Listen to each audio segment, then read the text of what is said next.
Hello, Instagrammers, Facebook, YouTubers and Facebookers. Sean Swiss Sweeney, Sweeney HQ, SweeneyTV is Sunday night. We've got the Welsh wizard on, Mathew Guerin, and we're going to be doing a live interview on Instagram and YouTube at the same time. So we're just starting now on the YouTube. Mathew Guerin, how is West Wales, brother, and how are you?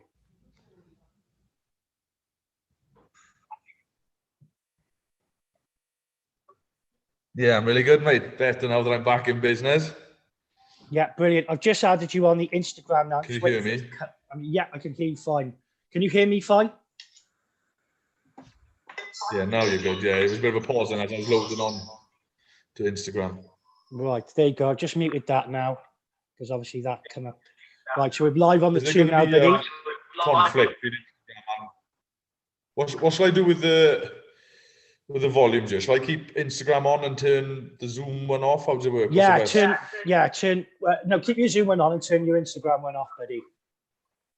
Because I can hear it coming through both sides then. All right, say something now. Right. Can you hear me fine now? Yeah, I've just got you on Zoom now. Okay, that's brilliant. Right. Okay, Mathew Guerin, Sean Swiss Sweeney, the Welsh wizard. How are you, brother? How was your week back in work? Busy, mate. Busy.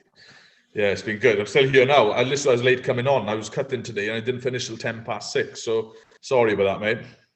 Mate, no problem at all. I know you're busy. Same as me. I've had a crazy week as well. It's just been absolutely nuts. Obviously, you know, with Barber, give us a brief introduction of when you started, brother, and how you got into barbering. Right, so I technically started when I was about 14 years old. My local barber finished, and I loved going for haircuts regularly. So I decided to get a clipper set and start cutting my own hair. So that went from cutting friends and family's hair, and then it just went from there. I just fell in love with it, you know. But so after years and years of just cutting hair part-time in evenings after work and things, I went to get qualified then at the age of 26, something like that. I went back to college to get qualified. But I've been cutting hair since 14, really, mate. And you've got a massive passion for it as well, I know. And you've currently got 2 shops. 3 shops now, mate. 3. Wow, well done, mate. Just sort of give the fans information on where they are and posted.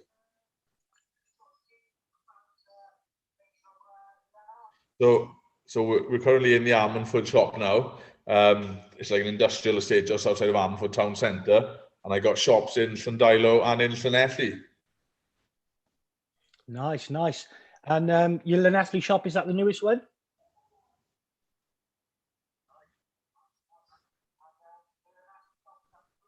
It is, yeah. It is the newest one, yeah. I opened that after the first lockdown, so it was a bit stressful because lockdown, we took a bit of a risk to open it, and then they put us into another lockdown. But thank goodness, after this week, it's been very busy. So fingers crossed it'll stay busy. Good.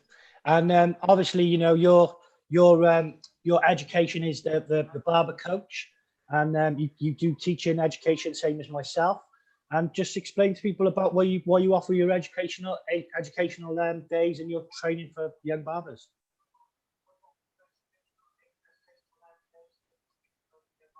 Okay, so I was teaching college for a long time. It was quite a mad story because after I went to college to get qualified, they obviously seen potential in me and they kind of kept me on then as a lecturer. I was actually teaching.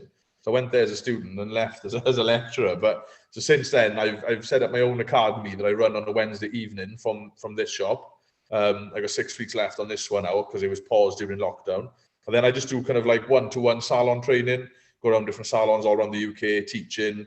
Do some days in colleges and stuff. But yeah, so I have my own academy that takes on 6 students that runs for 12 weeks. And then I just kind of do mobile educating as well then. Cool. So where have you actually educated, bro? Give us a little tour of where you've educated around the country. Oh, flipping heck, goodness me. All over the place. I've not been to Scotland yet, but that could be next on the list now. But yeah, all over Wales, South Wales, Mid Wales, so many different salons. I got so many regulars as well that after I've been there once, they'll have me back every couple of months for refresher courses and stuff. From Bristol, Birmingham. I'm back in Birmingham now in a couple of months with Hannah McKnight. She's a really talented barber, but she's got a team there that I'll be doing some work with. Done some stuff in Bournemouth, in London. I'm doing a bit of work with Gould Barbers, helping them out with some of their teams and stuff and their academies. I've done some work with the Mobile Barbering Academy with Jack Puller, and I do some things with him. So loads, man. I just love it. So anybody that wants me to help out teaching, I'm always on board, like, because I thrive off it. I really enjoy it. That's brilliant, man. That's brilliant. I've seen you in action a few times online when you've been doing stuff over the years, and it's great to see your passion for teaching, bro. And it's one of these things where you've either got it or you haven't really with teaching, haven't you? Do you agree? Yeah, mate. Yeah, I think it's just a confidence thing. I think anybody can learn to present themselves well, but if they can actually do it then in front of an audience is another thing. Do you know what I mean? I mean, knowledge, you work hard enough, anybody can gain knowledge.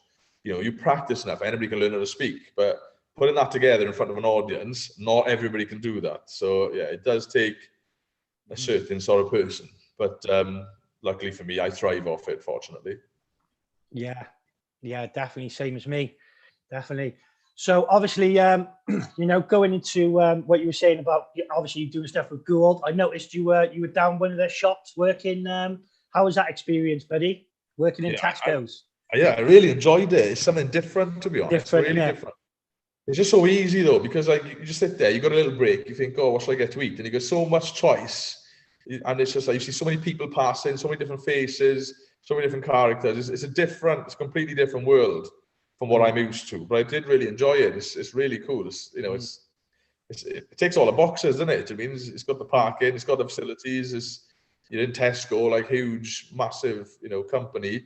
And Gould themselves do set up the shops to really high standards. It was really nice to work in, to be fair. But it was just like all that choice, mate. Just have to think, what am I having for lunch today? And you got 300 aisles of options. Do you know what I mean? It wasn't going to help my waistline, let me tell you. No, I know, but I've been in two of the Goulds. I've cut in the one, and I've had my haircut in the other, and so it's a lot different to what we're used to, the classic barbershop. We got our clientele base, rather than just like all these huge base of shoppers, basically, all watching you cut hair, which is good. Great advertising. Yeah. You do get regulars come in from like the local areas. Like I was in Bournemouth, and there's a lot of people from Bournemouth that go to Gould. They supported that shop just probably because of convenience and the good service. So they supported that shop. But you would get a lot of people as they're walking past thinking, "Oh, I need a haircut," and they leave the trolley on the side, and then they come. So yeah, it was really interesting. I really enjoyed it, to be fair. That's good. Yeah, guys are definitely spontaneous, aren't they? So if they can see a barber's free, they might pop in and have a haircut, which is great. That's right. So, Mathew, competitions, brother. Obviously, this is what I really wanted to talk to you about. Obviously, you do designs, you do all different types of different haircuts. You created your own style. You've got your own signature haircuts. I've seen you at British Master Barbers. I've seen you win the title. Let's have a little chat about competitions, bro, and how you prepare for it, and how I've noticed you've got such a strong mindset in that boxing ring or any competitions. I see a lot of guys sweating, bro, but you hold yourself good, bro. You hold yourself good. Yeah, a lot of alcohol the night before, mate. Shh, don't tell him. That's our little Welsh secret, bro. That's the secret. No, mate. A lot of people say that. They're like, oh, you look so composed, you look so with it, kind of. But I'm actually, like, beforehand, the whole day before, I'm a nervous wreck. I can't stop thinking about it. I can't sleep the night before. And I mean, it's hard going. Like, it really wears me out the next day. But I also love it. It's so rewarding. But once I get in there, once that kind of whistle goes or bell goes and you start, then I just kind of like all the nerves fall away. And then I suppose my teaching side kicks in, and then I'm just like showboating then. I mean, I'm presenting, I'm off I go. All the pressure's gone. But the 24 hours building up to it, the nerves, lack of sleep. And it's only because I want it so much. I mean, I'm not worried about losing. I mean, I'm competing against so many huge names, really talented people. So there's no shame in losing to any of the people I've competed against, except I'm just so competitive. I just want to win so much. So I know it's a bit odd because I'm saying I don't want to lose, I want to win. But I'm not worried about losing. I just desperately want to win. That's just something that's always been in my blood. Like, you know, I mean, anything you do, you got to do it to the best of your potential. You know, you don't go in there to come second, you win it to come first. So yeah, the night before, I'm always really, really stressed, can't sleep, end up having a couple of drinks just to try and take the edge off it, turn up in the morning, nervous wreck, can't eat. And then once the scissors is out and they say go up, that's it then, all the nerves go and you just flow. And all the hard work you put in building up to all the practice sessions, it then just takes over. And to be honest with you, every single time I prepare for it and I do a practice run ready for the day, guaranteed, when it actually comes down to the day of competition, I'll end up doing something that I haven't prepared for. Halfway through, I'll end up like, you know, just mixing things up a little bit. I might see something, think, oh, that looks good, and I just go with the flow of it. So though I've planned and I get ready and I work hard and I practice, guaranteed that when I actually get going, I'll do something completely different to what I prepared for. Matt, that's brilliant. Obviously, like with British Master Barbers, when you won that, explain to the fans obviously what haircut you did. Like, I was very, very impressed with how you did your reverse fade in. You know, did it take you a while to perfect that style? Yeah, I think I must have practiced on about 10 different people's heads the month building up to it. I just like doing different things. I mean, for me, the standard of the industry is so high now that if you turn up to just do a skin fade with a nice finish on top, everyone's doing amazing skin fades with amazing finishes. You can't just do a really good skin fade or a really good hairstyle, because guaranteed the person standing next to you is doing it just as good, if not better.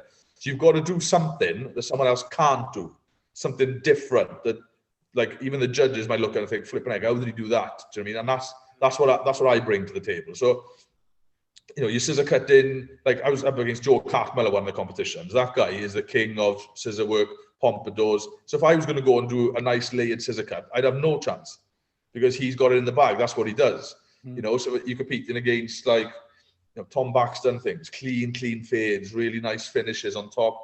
I'm trying to think of the names I competed against now, like Jay Byrne, clean fades, nice textures. So if I'm turning up and trying to play it safe, or, you know, playing to my strengths of just kind of doing nice clean fades, nice textures, or nice pompadours, nice blow dries, there'll be someone next to me doing it better. So I got to turn up and think, right, what are people not doing? What do people struggle to do? You know, and then I'll turn up and do something that's completely out of the hat, surprises everyone. And if it works, then it pays off. Sometimes the risk and it doesn't pay off, but most of the time it catches people by surprise. So yeah, mine was, I went for like a creative textured crop, put some colors in it, work some kind of, it was like some curved sections around the back that I was then reverse fading down from, with some drop fading on the side. I kind of mixed like 4 or 5 different styles together, but showed a range of creative kind of skills that hopefully then kind of surprise enough people to win me the prize. So after years of competing and going from like top 10 to top 3 to top 2, I went and won a couple of British titles on the bounce, you know. But the ones I won, I had to really kind of step it up and really think outside the box. Every time I was playing it safe with the nice fades and stuff, it was never good enough, because there's always other people that's done it for longer than me, that done it better than me. So I had to do something that people don't do and surprise everyone, you know. Yeah, well, I was there, mate, and I'm telling you, I was very, very impressed. Thanks, and mate. you know, like when you went to that boxing ring, mate, and you had to do 3 different styles. Was it 3 different styles in the BBA? Yeah, you got to do. It was like a flat top. Let's have a so chat about that. Categories. You have to do a flat top as the first category. So that's like the competition. It's the BBA competition, and they want to separate, you know, the modern barbers, the traditional barbers. They want to see an all-rounder. You know, these days everyone's skin fading, but not everybody can do a flat top. But traditional barbers, they can all do flat tops, but not everybody can do skin fade. So they wanted to see an all-round competition. So you have to be able to show traditional as well as the modern. So the first round is always a flat top, and that kind of separates like the young from the old sort of thing, that you can see the old school barbers to the modern day barbers. And then after that category, then you go on to like, it used to be like a skin fade category, and then it was creative category at the end. So the one that I won it was the creative category in the second round. So it worked to my strengths really, because I had to do a flat top, which I'm quite confident with, I'm pretty good at. And most people use afro hairstyles, so it's easier to do. So to really push myself and really kind of step out of my comfort zone, I'd use like a European hair type, a straight hair type. So it's harder to do, so I get more points for it. So I'd always do that on my first round. Now, normally it'd be the skin fade and the creative cut. Now, don't get me wrong, I know I'm confident on my skin fade, and I do really nice skin fades, creative skin fades, but everyone is skin fading. So when you're in a competition with 6 other talented barbers and they're all doing skin fades, you know, it's like you might think yours is the best, but what the judge is looking for could be something else. So it played into my favor that the last one I won, that the second round was creative cut. It wasn't a skin fade. So it went from a flat top to a creative cut. Well, that was just what I wanted then. So I could really express myself and really kind of show my artistic flair, you know. And so even on my second cut in the semi-finals, I was doing, it was like a layered taper with a center parting, with a reverse fade one side and a drop fade the other side. And it was like crazy blow dry with crazy colors. So there was already people going, whoa, look at this. Do you know what I mean? Whereas if it had just been a skin fade competition, then anybody could have won it. Do you know what I mean? So that got me then to the final. Well, luckily for me, I had 2 creative cuts in my bag. So in the final then, I pulled off another creative cut, which I used on a lady. And that was drop fades, partons, reverse fades, big blow dry finish on top and things, all wacky colors. So, it was really expressive, really artistic, and kind of, it was a little bit outside of the box what people are used to seeing. So it caught people's eye and it won me the prize. Brilliant, man. Brilliant. Well, congratulations, buddy. And I can't wait to see you in the next competitions. Are you going to keep entering these competitions? I don't know. I mean, they stress me out so much, mate. It's not good for my liver, all the booze I drink the night before. So I don't think it's safe for my health. But I have loved it. I was meant to be kind of retaining my title, obviously, in 2020, but obviously with the COVID, that all went tits up, unfortunately. So I don't know when these competitions live will ever be. I'm not one for like competing online, sending photos in, that sort of thing. I'm more about being on the stage. That's when I thrive. When I get into the zone, then I love it. So yeah, maybe I will. Never say never, but I've been quite fortunate recently. A couple of companies have asked me to judge a few competitions, and there's a big competition at the end of April now that I'm hosting with another hairdresser, like a hair and beauty awards and stuff. It's quite European based. So I'm hosting that online through like a Zoom meeting. So that's quite cool. I'm really enjoying kind of being involved in the hosting and the judging side of it now. I feel like I've done my hard years of competing to finally kind of win the title. And now I've won 2. It's like, I'll quit while I'm ahead now before these young guns catch up with me and beat me and make me look like an old fart on stage, you know? I'll just stand with a clipboard and tick a boxes. It's safer. But no, I'm enjoying the teaching and the presentations and working on stage and stuff. So if I'm working for some big companies as like international educator and stuff like the BBA, if I'm then competing on the BBA stage, when people know I'm also representing them as an educator, it doesn't look quite fair. I'd rather leave some new people come through to try and prove themselves and show what they've got. I've done my bit now, mate. I've done it. I want to retire. I think now you've got I think you're thinking like I was a couple of years back, where I thought to myself, like, I've won these few titles, obviously, I'm a senior in the game, same as you. And we've got to let the young guys get into the competitions now, and let's see some of their work, isn't it? You know what I mean? We've got to, our competition span, I think, when you enter these competitions is quite short. It's a lot shorter than we realise. Once you do win some stuff, it's always better to retire at the top than it is to keep going and just, if you look at Conor McGregor, for instance, look at his career, he was at the top of his game, and now it's just gone down and down and down. And every time he competes, he gets worse. So I'm not saying that's going to happen to us. I'll quit while I'm ahead, I think, mate. Quitting while you're ahead could be a good thing. But leading on to my next question, show work. Obviously, you've been on loads of stages over the years. I know you've been at the Great British Barber Bash a few times on stage with them. What's it like being on stage, bro? Let's have a little chat about that. Yeah, I love it, mate. It's just me summed up, really. You've got the audience in front of you. Everyone wants to see what you can do. You've got that pressure, you've got the tension, you've got amazing barbers cutting next to you. It's just, it heightens all the emotions. It's what you aim for. It's what you live for. You want to be the best in your game. And then to be cutting like on a prestigious stage like the Barber Bash and having really big names cutting next to you, it's just a moment of pride, and you just get into the passion of it. And it's amazing then to see the audience learning so much, asking so many questions. And the fact that you can give back and kind of help other people as well while kind of doing what you love and expressing yourself, it's just a win-win, isn't it, really? I absolutely love it. And do you like the whole going away with it, the weekend away from, sort of like getting on the road, seeing these new cities? That's what I love about getting out and about. Yeah, yes and no. Yes, for me personally, No, because I got a wife and 3 kids. So then I've got my missus chew my ear off, and you're away again, I never see you and all that. Like, so, but no, I mean, I love getting away, but I also love coming home. I mean, I don't think I was maybe doing a few shows in 2020, like with the BBA in Dubai. I was maybe doing Vegas with the company. There's a few things coming up, you know, there's maybe cutting at like the World Cup with another company. There's huge things coming up. And I was so excited. I couldn't wait to see the world, couldn't wait to travel. But I think 2 days away of not seeing my kids, and it just breaks me, like, you know. So business is great, you know, living your dream is great. The family's greater, like, so I love getting away, but I love coming home, mate. But I do love seeing the world, meeting new people. That's what it's all about, isn't it? 2 days is my max thing. Once I've been away for 2 days, I'm ready to come home. Cool, man. Cool. Well, again, that brings me on to my next question. Staff, obviously, it's difficult getting barbers and so on. You know, we're very short of barbers in the UK. We do need sort of more training going on. We do need a lot more youngsters to come into barbering. But you, obviously, with your staff in your shop, do you run it like a family business, or are you very business orientated? No, I'd say I am business orientated. I'd say I'm professional and firm, but I'd say like a family approach is always better. What I got to remember is like I was where these guys are, and I'm not too hard on them. I've been young. You know, staff sometimes they're passionate at a young age, but they're also young, so they make mistakes. They go out the night before, don't turn up for work, and all these things. So like I should be a lot stricter. There should be less people working for me because I should have fired them all. But I don't. I keep giving them chances because I know how much of an idiot I was when I was younger. Do you know what I'm saying? But no, I'm very relaxed. Like, we're all a family here. I mean, a lot of my staff are self-employed, but all of my staff have been trained by me.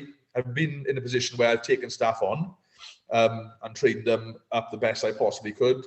But you generally find when someone comes on board that's already learnt elsewhere, they want to pick up a few of your secrets and then move on. Whereas everyone I've trained up from scratch, most people I've trained up from scratch, they generally kind of respect you. Not the ones that left me don't respect me. Everyone that's left do respect me, and I respect them. But like, you generally find the people you train up from scratch stay with you because like the way you do is the only way they know. So like they appreciate it, they feel comfortable with how it works, and they just stay on board. Whereas if you're bringing people in from outside and employing people and stuff, eventually they're going to build up a clientele, learn your tricks and clear off, like, you know. Whereas the people you kind of train up from scratch, it's not about learning your tricks, it's about just doing what's natural to them because that's all they know. So so staff wise, like most of them are self-employed. There's a couple who are employed. Say like I've got like a shop manager and things like that. I'll part-time employ them, and they'll also part-time self-employed. So they've got an incentive obviously to take responsibility of the shops and things. But it's all quite relaxed. We're all friends. I don't tell them they work for me. I tell them they work with me. I'll say to them, you're self-employed. This is your business as much as it is mine. I might have my name on the door because I've set up, you know, the platform. But the chair is your shop. That chair is your barber shop. You run it and you be professional. You run it like it's your own business. Yeah, you have to pay me a small rental at the end of the week. There's no different than me paying rent on my shops. So I try and make them feel like that their zone is their enterprise. You know, I try and teach them all to be entrepreneurs rather than staff. So none of my barbers are my staff. All my barbers are my business partners. That's how I look at it. Brilliant. Again, it's good to see. I think the ethos is very similar to how mine is. Training staff up and keeping them is definitely the way forward. When you bring somebody in who's been cutting, they bring their own culture. I was watching a video with Glenn McGoldrick from Men's Spire Island, and he was explaining the importance of that is if you bring somebody in, they're bringing their own culture into the shop. It can clash with yours and the clientele. So if they've been educated from yourself and they know how you cut, how the customer wants it, it fits like a glove. The glove fits perfect, and it's good to see. But business wise, mate, obviously juggling 3 shops must be extremely difficult. How, you know, let's have a little chat about running the 3 shops. Yeah, I think it would be harder if I didn't enjoy it. I mean, for me, it's not all about the money. It's more about the opportunity. It's more, I love kind of the business side of it, having a team that rely on me, that I'm responsible for. It's good to feel wanted in a way, because I don't run it like, you know, like a dictator. I don't run it that like staff are scared that I'm coming. I want it so the staff can't wait till I'm there because they feel like they can gain something and learn something.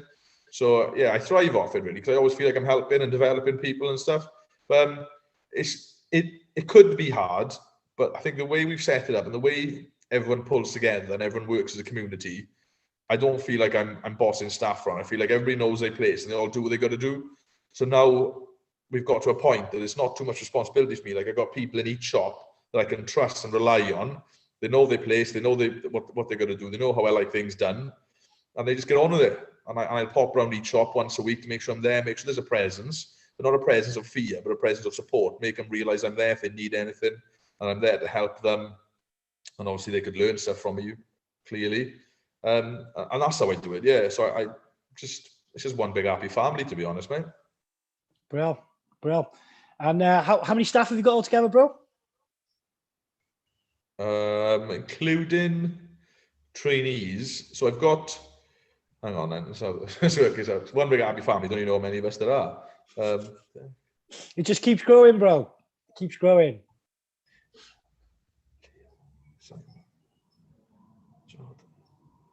So there's 10 and then myself, so there's 11 of us. Wow.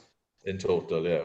And everyone okay over COVID and stuff? Because I know it's very difficult. Some of the barbers who are sort of self-employed, employed, because obviously what's going on with the government messing us about. Everything okay with that? Yeah, well, what I'm quite proud to say is that because I've always kind of like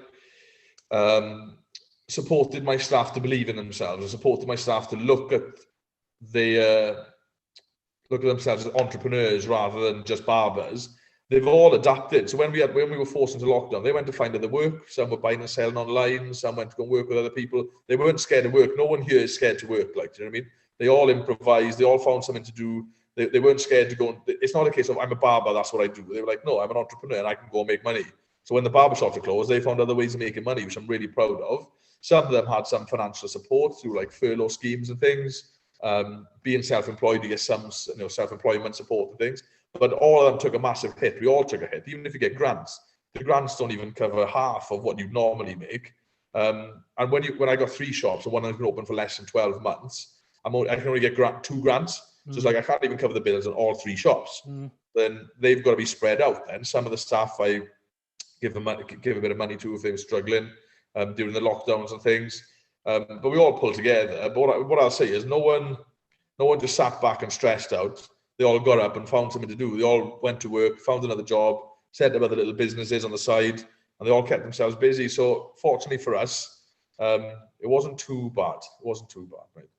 I was quite lucky. I managed to get a part. I don't know if I'm allowed to say this, actually. I'm going to say it anyway.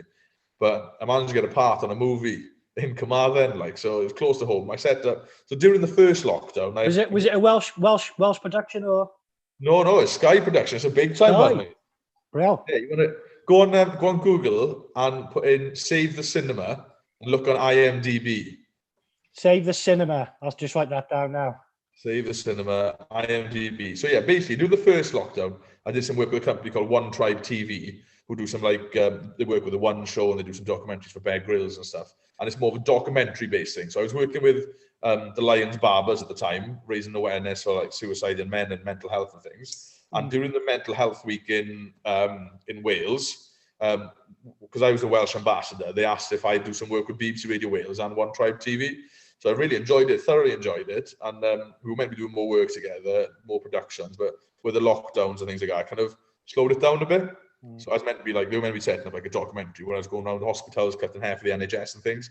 But because other barbershops are closed, it wasn't fair that I was still cutting hair. So that was put on hold.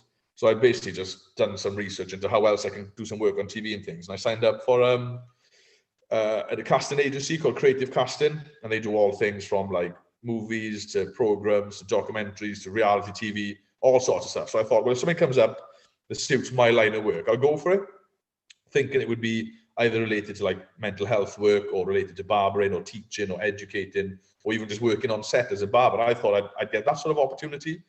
But instead, during the lockdown, I was obviously not doing much, doing some buying and selling online and things, but not much else. And then I seen an opportunity come up through the Creative Casting page. They were looking for a bailiff, someone to play a part as a bailiff on a movie in Carmarthen. And I applied for it and I got the part. So I was down there for about 6 to 8 weeks working on the movie set with like some huge names like Tom Felton and Samantha Morton and some really cool characters. And I had quite a bit of work off them, yeah. So that was really cool, right? So you see me in a movie in a couple of months' time, mate. Mate, I can't wait, man. I can't wait. Obviously, our success, brother, in barbering is everybody's success, I say. So, you know, if we're getting recognised in films and we're getting recognised in TV and stuff like that, that only benefits the other barbers as well. So yeah, of course, mate, absolutely. But it's don't get too carried away. I've not got like loads of lines and stuff like that. I'm quite involved in a few scenes, but I'm a support artist. I'm not like a main character. Don't expect me to be like Hollywood superstar, nothing like that. You just might see me on set a few times in the background, like. But it's still a great opportunity though, and I thoroughly enjoyed it, to be honest. brother, you've got to start somewhere, haven't you? Absolutely, mate. Brad so, Pitt, look out. So obviously, being a barber, one of my questions I do ask everybody is about tools. What's your go-to tools, bro? Your scissors, your clippers, your trimmers, your foilers? So, if I'm honest, I've gone back to my good old faithfuls, super tapers. I absolutely wow, go on, bro. I think you're the only barber I know who still uses them. I've just gone back to them, mate. I've come off them for a while, tried a few other ones, but they're just good all-rounders. Like my technique is more of a tapering technique, so they suit me better. They're good for bulk and stuff. They're just a nice all-round clipper. So that's my like 80% of the time clipper. I got the Gammas, Ergos, I think it is. I've had to kind of customize them a little bit to suit my style. I found them a little bit too sharp to start with, but I've changed one of the blades on them. Now they work really good. But my main go-to is the Welsh Super Taper. I use brawn foilers. I don't use the Andis anymore. The Andis aren't too bad. The only thing I find with them is that I keep getting problems with the chargers. Chargers don't seem to last that long. But the brawns I've got are cheap and cheerful. They're like 30 quid, but they really do the job. They're quite good. They're really smooth, not so loud. They don't seem as aggressive on your skin. But for me, like when I'm foiling skin fades, I keep the foil zone really low.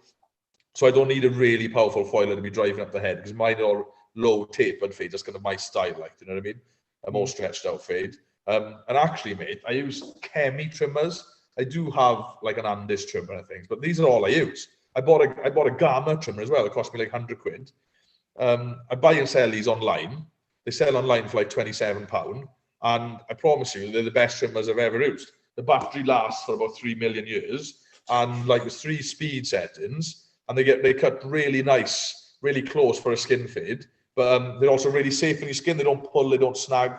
I think Dan Davis from Pall Mall Barbers, I think he's with Gould now. He told me about them. He said, "Oh, these seem pretty good for their price. Have a go." I bought them and it blew me away. Like, so I just buy them now. So I've got loads of expensive ones, but I only ever use them if I'm honest. Scissors, I used to use Mataki. I've still got a set. But when I won the BBA British Barber Year, I won a Sensei scissors.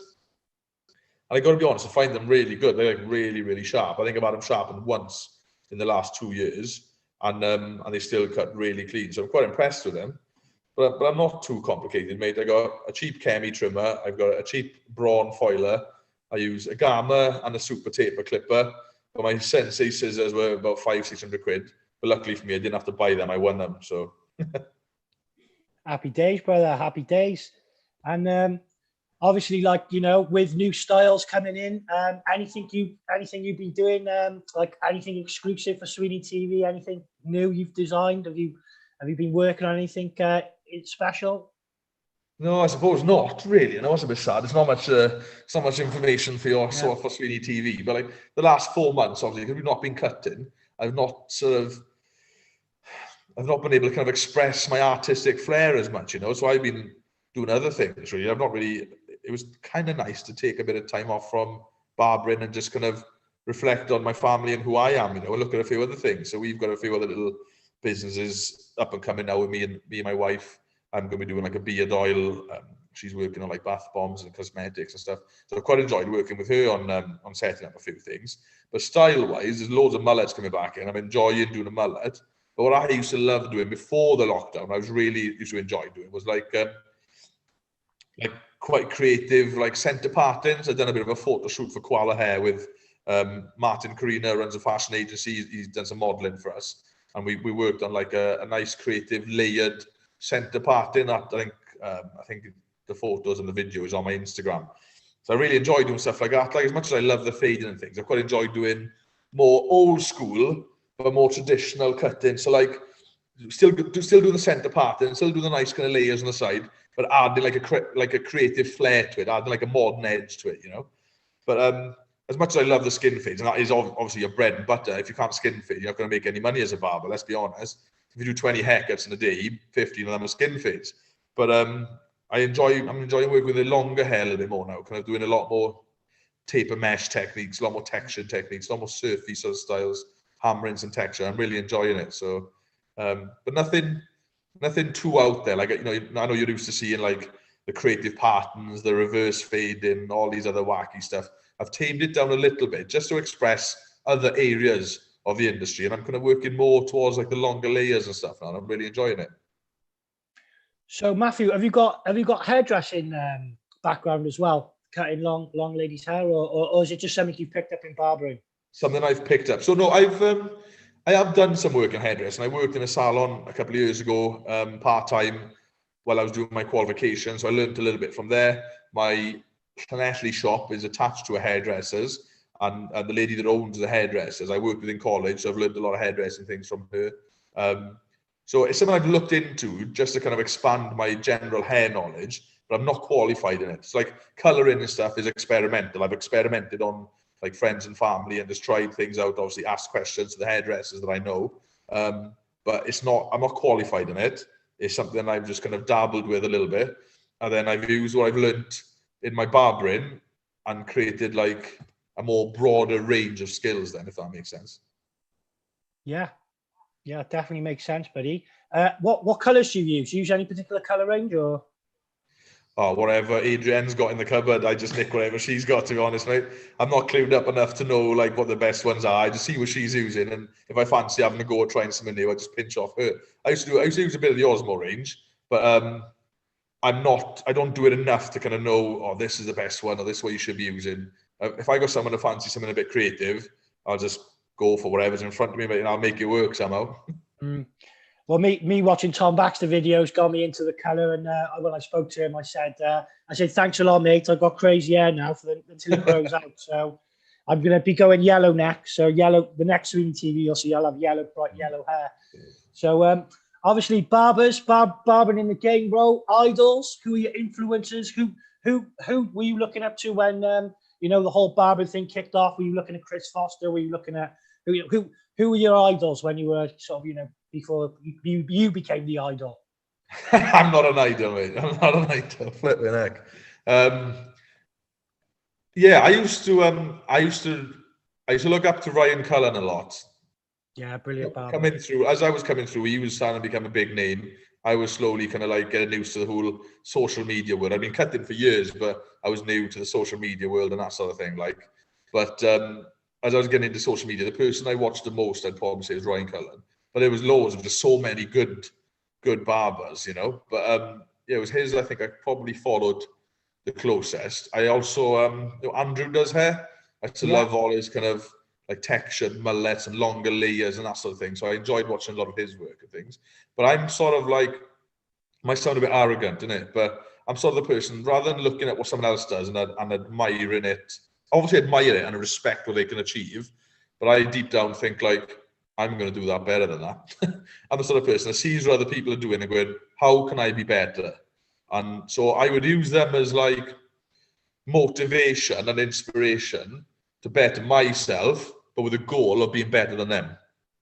It sounds a little bit like dog eat dog, but I'm a competitor. I compete in competitions. That's how you've got to be. You've got to have an attitude of being the best. Otherwise, it's pointless taking part. One person who did absolutely blow me away in my first kind of big stage competition. I did a lot of like local competitions, Welsh competitions, online competitions. And when I finally got through to the top 3 of the British Master Barber one in Barber Connect in Cardiff, I was competing against Paul Mack. And whoa. From Ireland. Flipping heck. I was doing my cut. I had a tip of someone that said, whatever you do when you're competing, don't look up to see what everybody else is doing. Just focus on your own cut.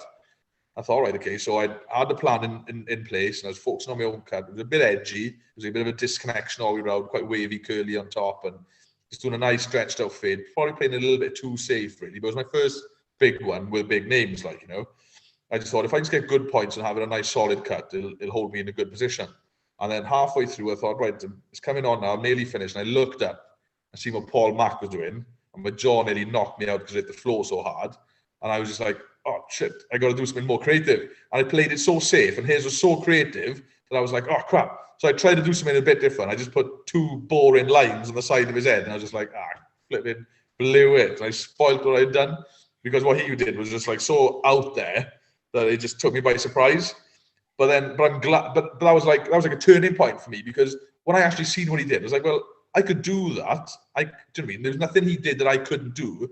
The only difference was he had the nuts to actually try it on stage, and I didn't. So I thought, you know what? Any other competition I do moving forward, I'm not playing it safe.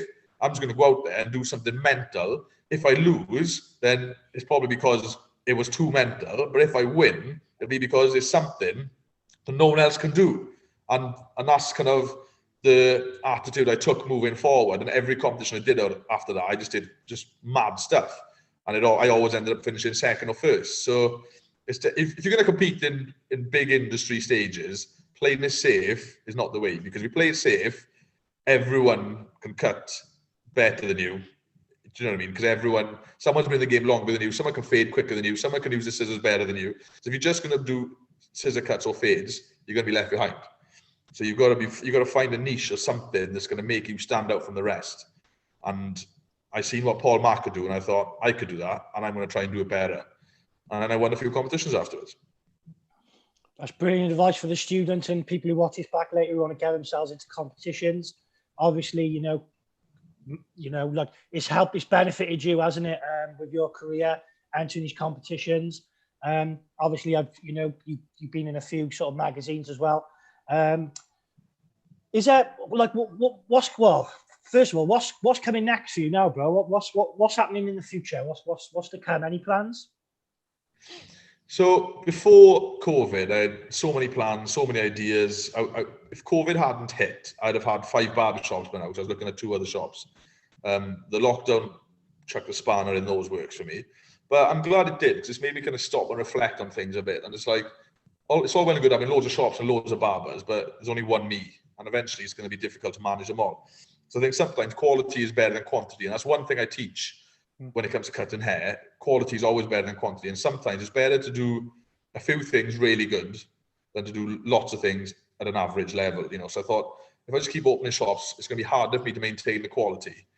So I'm glad I reflected on that, because I've decided I'm not going to move in that direction. If anything, if the shops I've got are doing well, then great. I'm going to keep them, obviously. But if they start to struggle and things, I'm not going to keep them open out of pride, because life's too short.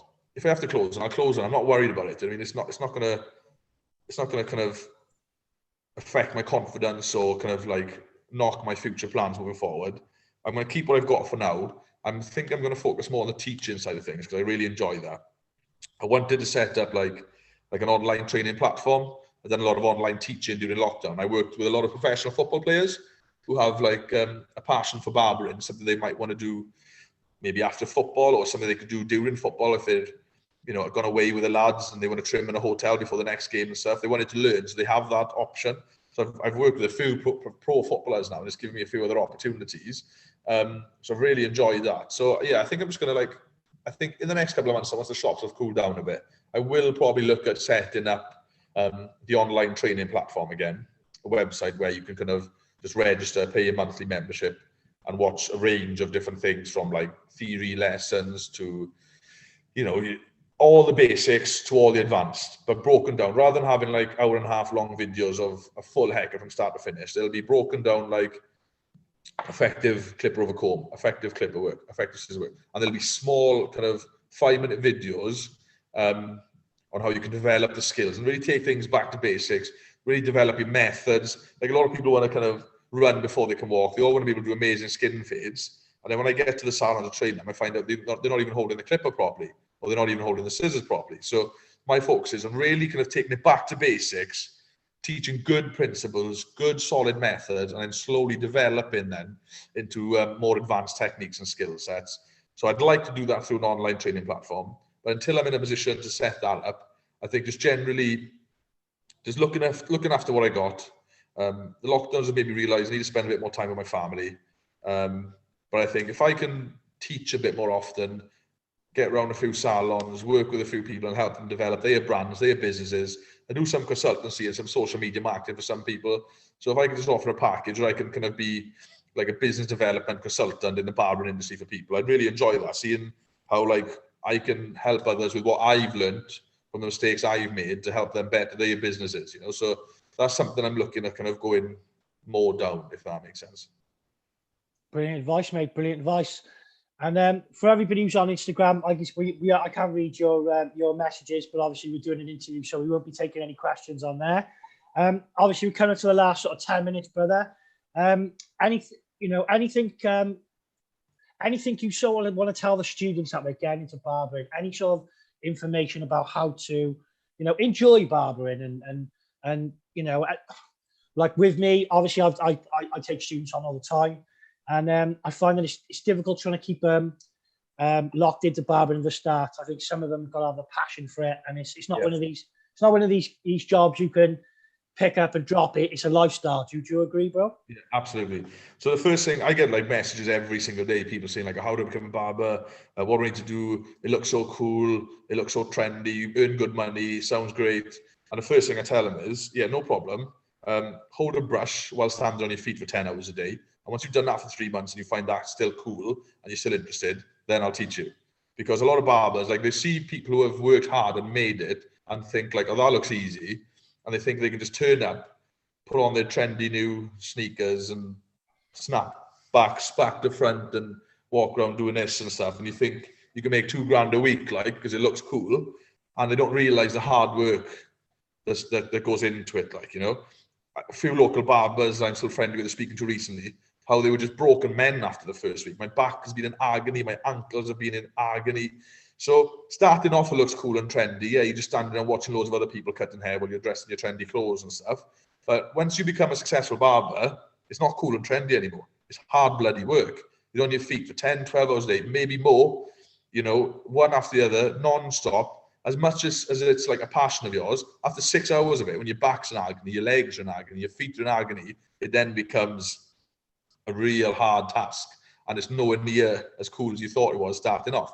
But like you said, it's a lifestyle and it's highly rewarding. So if you approach it with an attitude of having a business that you can love, earn good money from, help people with, give back to the community a little bit, build a community of customers that become your friends. If you appreciate that you're taking on a business that eventually doesn't become work, even though it's hard work, it's not work because you feel like you're getting paid to see your friends every day. If you're doing it for the reasons of that and you're willing to stick it out, after 3 to 6 months, maybe you'll get a clientele. After 12 months, maybe you're earning a living. And only after 24 months, then you're making money. But after that 24 months, it's not as cool anymore because you're on your feet 14 hours a day. So you've got to realize if you're in it for the long haul and you're in it because you know it's a lifestyle and you love the sound of that lifestyle, then yeah, you could be successful. If you just think it looks cool and could be a quick way of making money, you're going to be massively surprised. So all these youngsters have messaged me saying, I want to be a barber. The first thing I say to them is, no problem. If you can come in and watch me cut hair for 10 hours holding a brush for 3 months, I'll teach you everything I know. I give them 3 days and they're not interested, So for me, I started off wanting to wear the cool trainers, wanted to wear the skinny jeans. I had a nose piercing. I had the cool shirts. Because I thought it was all about the image. You're on stage with all these other cool kids dressed up cool. I had to try and dress up like them. Now, if I had my way, I'd come into work in baggy joggers, Crocs or slippers, right? And a cardigan because it's comfortable. Because being on your feet all day in trendy trainers and skinny jeans is not comfortable. It absolutely kills your legs. There's no blood flow getting to your heart. You can hardly stand at the end of it. So people don't realize how hard this job can be sometimes. So yeah, it looks cool. Instagram looks cool. All these trendy outfits and hairstyles all looks cool. The reality is it hurts a lot. A lot. Hair splinters hurt a lot. Do you know what I mean? Listening to some customers talk shit hurts. No, I'm joking. My customers are amazing. They're all my friends. I'm only joking. But the truth is, it's not what people expect it to be, especially as a youngster. Everyone that's come on board with me older, later on in their life, like in their mid-20s, have approached it with a different attitude. Now they're making a huge success of it. But a lot of the youngsters that come on board from college think it's cool. They don't generally last very long with me because I don't make it cool for them. I make them realize what it's like from the start. I don't try and kind of paint a picture. This is a trendy life, so this is what you want. I'll make them stand on their feet for 10 hours holding a brush. And then only after that, then I'll teach them, So I hope I haven't put people off, but the truth is, if you do it for the right reasons, it will change your life and it'll be a lifestyle that you love. You do it for the wrong reasons, you're going to be left disappointed. Brother, that's great advice. And, you know, for anybody watching these interviews back, obviously with the interviews I've gone through, we're very similar how we think about barbering. And, yeah, giving them that 3 months and saying, listen, you know, you're going to be holding a brush and see where you go from there is really important because, like you said, it's not for everybody, this job. You do have to have a passion for it. It does take over your life. You know, you have to say goodbye to things like sport on the weekend because you work Saturdays, you know, you're working late nights on a Thursday, sometimes Friday. You know, you were even working on Sunday today, brother. So I imagine you missed Sunday dinner today, did you? Exactly. So, yeah, my family's in the house having Sunday dinner together without me. Not because I'd rather be here than be there with them, but because I got such a clientele of loyal customers that have been let down over the last 4 months because of the lockdowns. I don't want to leave them down again. So I'm working all the hours under the sun to keep them happy. Not because I want to earn loads of money. Yeah, the money's good. But for me, I want to show respect and give my time back to the customers that have missed out on so much for so long. So being a barber is about sometimes giving up and sacrificing your time with your family at home to help as many people as you can, to help them feel better, to help them look good and feel good, even though you look like crap. Look at the state of me. Brother, I need my haircut as well. I might come down to see you at some point to get a Guerin special, definitely, brother. But you know, like I said, if you want to do something sort of later on, you know, when we open up to do a class together, maybe I don't know, Swansea or maybe Mid Wales somewhere, we'll get something going, brother. Because I think me and you doing a little show together. I'll do a shave, do quick cut. I think it'd be good for the Welsh barbers to see us two work together, bro, in the future. That'd be great, that would. Absolutely, mate. You can teach me a few tricks of shaving, mate. That's probably one of my weak points. I can shave and I teach shaving. I've done like courses with a BBA and that sort of thing. But it's not something I offer in my barbershop, you know. At the minute, it's a bit more difficult with all the COVID and the lockdown scenario and stuff. Like, because we're more of a hairdressing barber, we haven't even got reclining chairs, so it makes it a bit difficult to offer the shaves and stuff. So because I don't do it that often, I'm not really that familiar with it. That's probably something that that's probably my weakest part of the game, if I'm honest. So yeah, I'd love to work with you doing a shave demonstration. I'd learn a lot myself. Yeah, of course, brother. Well, you know, anytime. We'll speak in the future and so on. Obviously, great interview. Obviously, you know, Welsh Wizard. Thank you for coming on, Mathew. And, you know, diolch yn fawr. Yaki da iawn, brother. Diolch yn fawr, iechyd da. Thanks, pal. No problem. So I'll speak to you soon and we'll keep in touch, brother, okay? Have a great week. Thanks for the interview, bro. Awesome. Anytime. Take care, mate. No problem. Thanks, Matt. So, SweeneyTV. That was Mathew Guerin. And we have just finished a great interview. And I just want to say I'm going to be having a break next week from SweeneyTV because I might be going away for the weekend. Obviously, I'm going to be working all week. So thank you guys for watching. And diolch yn fawr. And I'll see you all soon. I am out.